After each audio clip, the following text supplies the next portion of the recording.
If you remember in our first unit, we created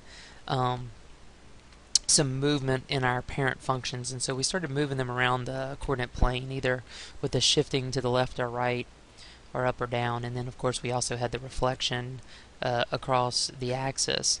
And so what we're going to do here is we're just going to formalize those transformations with the rules. And so we've created a rule for the different types of transformations that we're going to deal with. And so what you see here is we've kind of made a nice little table to kind of summarize all these various rules. And so we'll just kind of start with the first box here, and we're dealing with the reflections. Now you can see that if the function is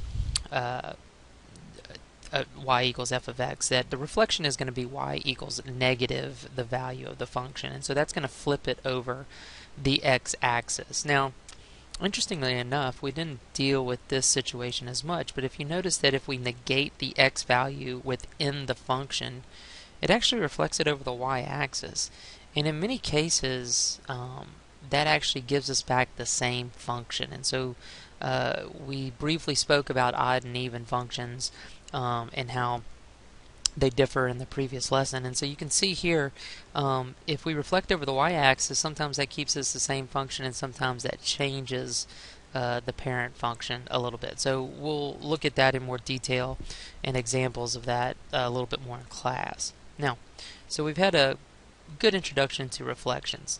The second transformation that we've really looked at in detail are translations, and so we've discussed in detail about adding or subtracting values from the entire function. And so we said this takes place outside of the parentheses, if you will, or outside the actual function part. And of course that's going to move the graph up or down, and you can see the example associated with that.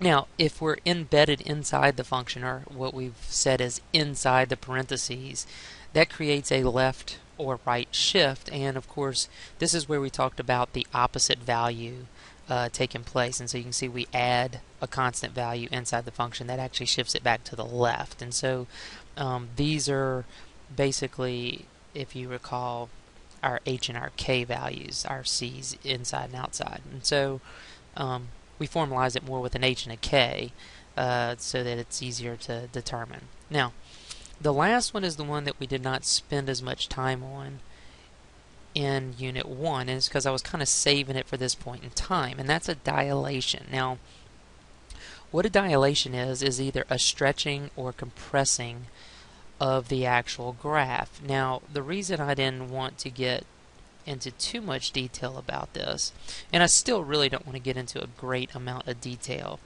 but what we're doing here is if we expand a graph vertically, we're stretching it vertically. That has the same net effect as compressing a graph horizontally. So I didn't want you to get caught up in the words compressing or stretching. It just tends to confuse people. And so you can see that if we compress the graph vertically, it has the same net effect as it stretching it horizontally. And so really where I want you to be more concerned is this. In essence, if the c value is greater than 1, regardless of whether we're multiplying it to the whole function or if we're multiplying it inside the function, this is going to give us a steeper looking graph, if you will. And you can see the images of the pinkish looking graphs. That's kind of the effect that we're getting whenever we have a value greater than 1. Now, if our c value is between 0 and 1, so if we have some sort of fractional value for c, what it's doing is creating a flatter image, and you can see the greenish colored images in the pictures are a little bit flatter. Now, depending on whether you're talking about a vertical stretch or compression or a horizontal stretch or compression, it could be different either way, but what I'm more concerned about is if it's greater than 1, it kind of creates a steeper looking graph, and it's fractional, it's a flatter looking graph.